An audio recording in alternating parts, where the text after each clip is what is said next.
What's going on, Failroaders?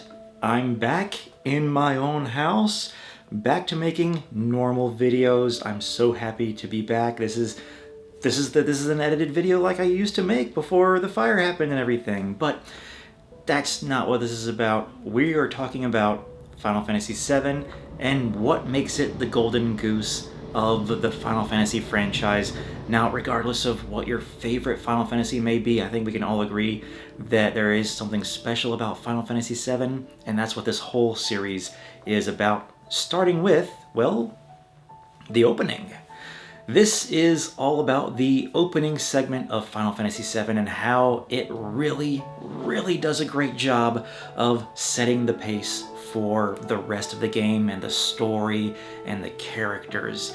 And if you couldn't tell already that I'm filming this on Halloween night, so happy belated Halloween to everyone watching this. Before we go any further, I want to say I hope you guys will like and subscribe and check out more on the FailroadExpress, and definitely comment below with what you think is so special about Final Fantasy VII. What is it special to you? So anyway, starting off with the bombing mission and the opening cinematics, it's absolutely incredible. This was the first Final Fantasy on a PlayStation, let alone the PS1, and yet even back then, the opening graphics were just incredible. In fact, these opening graphics really helped to get you locked into the game and just give you a taste of this city that you're in, which back then at least seemed very unique for a video game setting and for any kind of video game at all.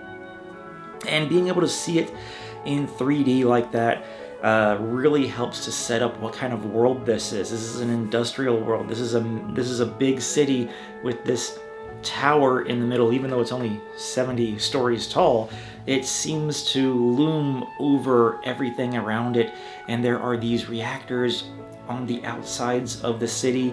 And then we zoom in, we see Aerith walking, well, that's where we start with, and we zoom out to see all of that, and then we zoom in, we get these flashes of a train, and then it seamlessly transitions into actual gameplay, which is something that the new game also does, Final Fantasy VII Remake, and we'll be showing plenty of that footage over my shoulder as well.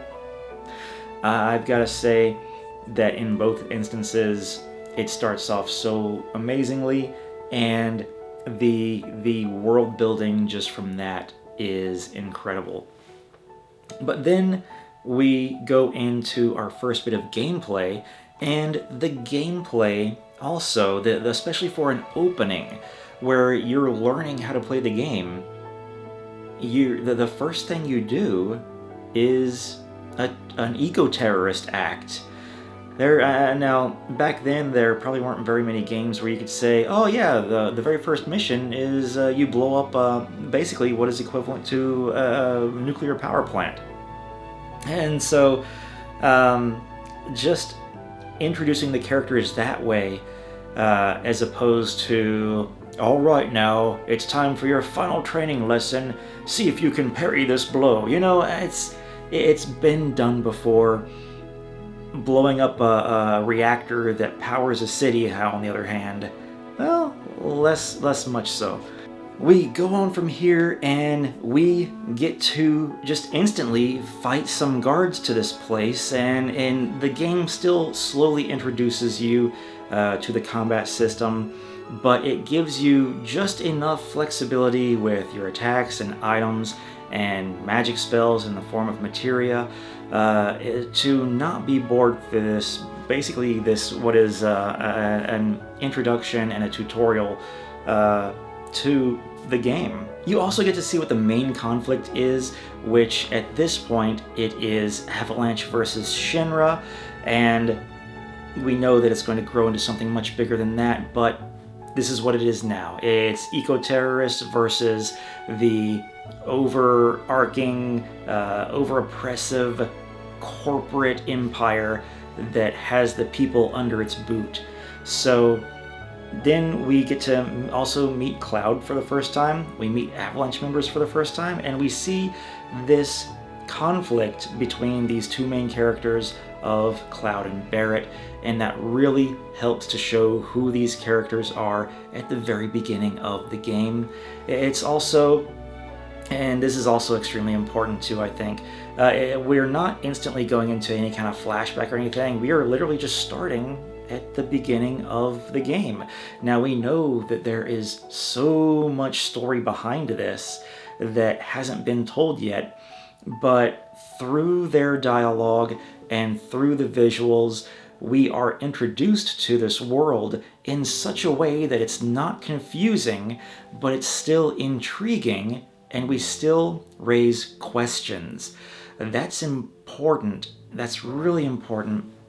We don't want to introduce such a complex world that we are confused by the terminology and we're having trouble keeping up with what the characters are saying.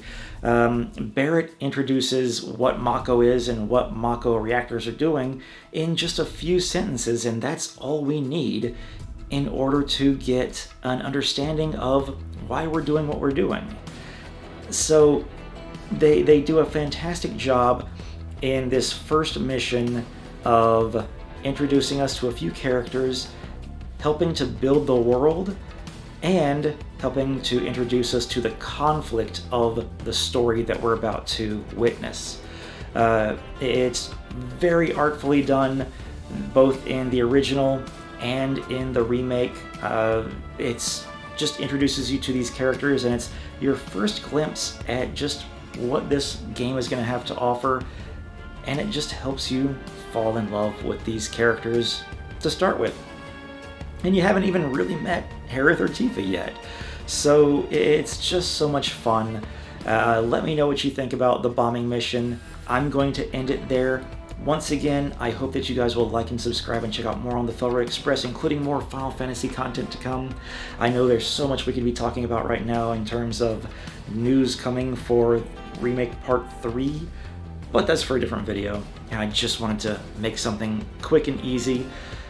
And once again, leave a comment and let me know what is special about Final Fantasy VII to you. Thank you guys for watching, and I'll check you guys next time.